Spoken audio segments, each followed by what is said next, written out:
कालू कौवा और गोरी कौवी जंगल में नए आए थे। उन्हें कोई नहीं जानता था। कौवों ने नए जंगल में आते ही अपना काम शुरू कर दिया। वो दिन में तो जंगल में चना चाट बेचा करते थे और रात में कोई और ही काम किया करते थे। कालू जी, मैंने चना चाट बना दी है। आलू कल के बच गए थे, वो भी मैंने आज की चना चाट में ही डाल दिए हैं। ठीक है, तुम सो जाओ, मैं जा रहा हूँ क्योंकि आज रात तुम्हें काम करने जाना है। कालू कौवा अपना थैला लेकर घर से निकलता है। चना चाट, 5 रुपए 10 रुपए में चना चाट। जो एक बार खाए बार बार आए। चना चाट, चना चाट। कबूतर का बेटा कीकी कौवे के पास आता है।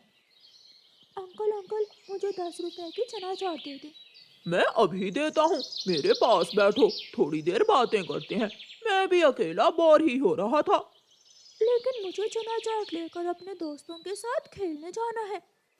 छोटे कबूतर, पता है, मेरी मम्मा के पास एक सोने का हार था और पूरे जंगल में किसी के पास भी सोने का हार नहीं था। झूठ, सोने का हार तो मेरी मम्मा के पास भी है।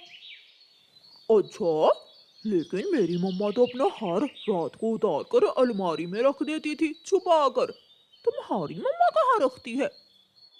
मेरी मम्मा मेरी मम्मा अपना हार दीवार में फूलों के पीछे छुपाती है। अंकल, किसी को बताना ना, मेरी मम्मा ने मना किया है। ना ना, मैं नहीं बताऊंगा, तुम भी ना बताना कि मेरी मम्मा अपना सोने का हार कहाँ रखती है। अब मैं जा रहा हूँ, बाय। कबूतर का बेटा कीकी चना चाट लेकर वहां से चला जाता है। कौवा बाकी की चना चाट पर कपड़ा डालता है और घर चला जाता है।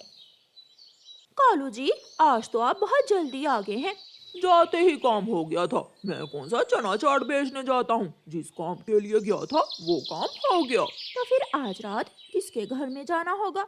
आज रात तुम लूसी कबूतरी के घर में जाना और पिछली दीवार पर फूलों के पीछे ध्यान से देखना, वहां से सोने का हार मिलेगा।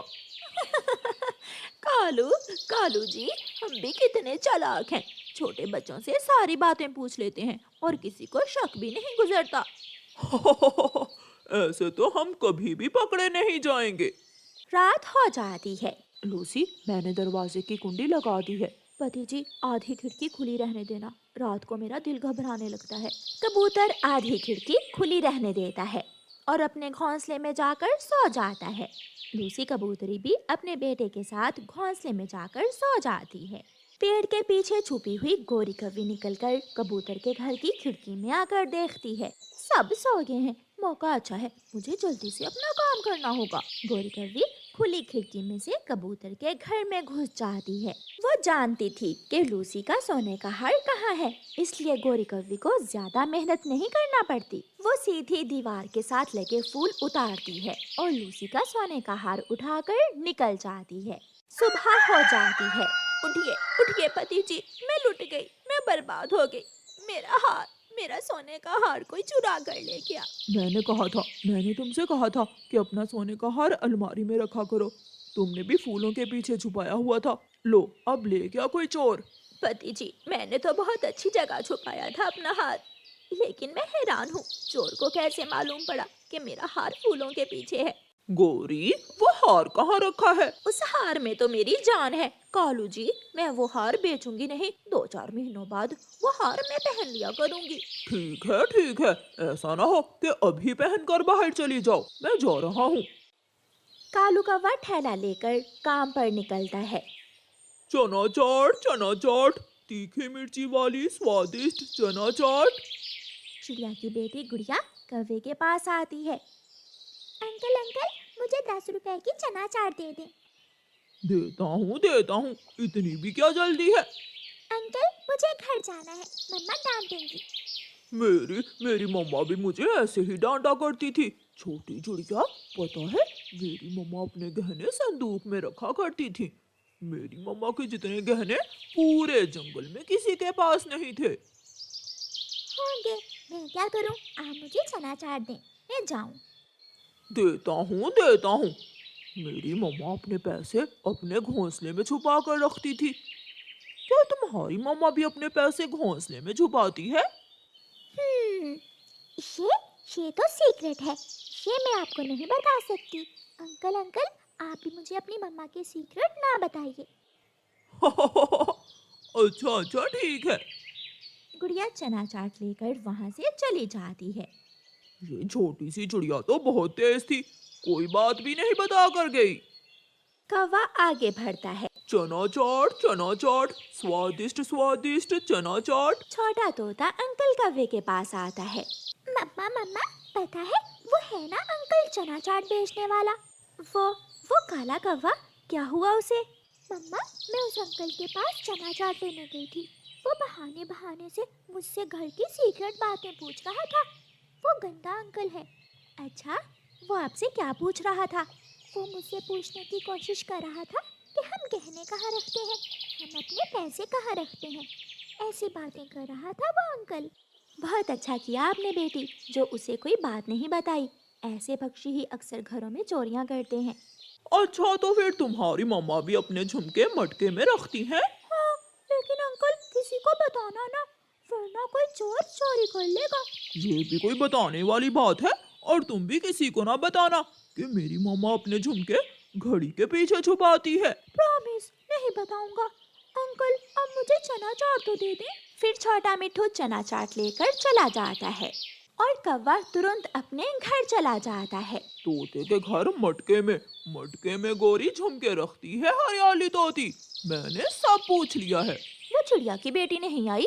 आज उसकी माँ के पास बड़ा सुंदर हार देखा था मैंने। वो आई थी, लेकिन वो तो बहुत तेज निकली, कुछ बताए बिना ही चली गई।